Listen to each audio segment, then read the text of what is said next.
18th principle. The unalienable rights of the people are most likely to be preserved if the principles of government are set forth in a written constitution. Skousen has noted, our author, that the Anglo-Saxons, which is another one of the cultures that the Founding Fathers studied, their common law was that it was unwritten, in fact.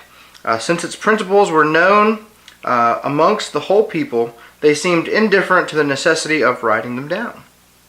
Through the centuries, the British have tried to maintain their political affairs with no written constitution and have merely relied on fragmentary statutes as a constitutional reference source. The American founders felt that the structure of government should be codified in a more permanent, comprehensive form. It will be appreciated, therefore, that the tradition of written constitutions in modern times is not of English origin, but is entirely American, both in principle and practice.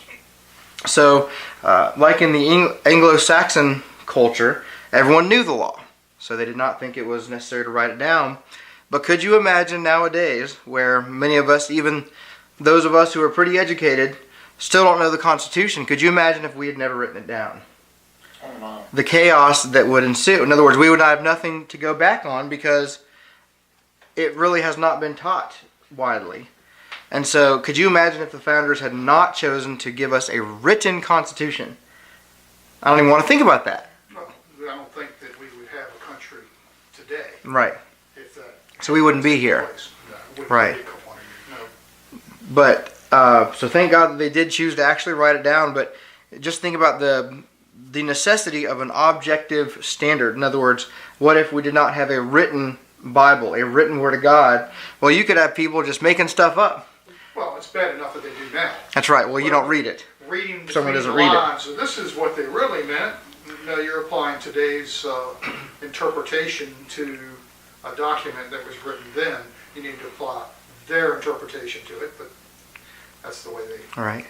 Well, and you could just imagine the abuse that would go on if we didn't have a written Word of God, a written Bible. I mean, someone could just make up, well, hey, have you heard about, Saint Jason? You know, the word of Saint Jason in 310, that every Thursday you're supposed to give me $100 in a back rub. I mean, you know, just the abuse that would go on. I mean, so having something written down was absolutely essential for our form of government.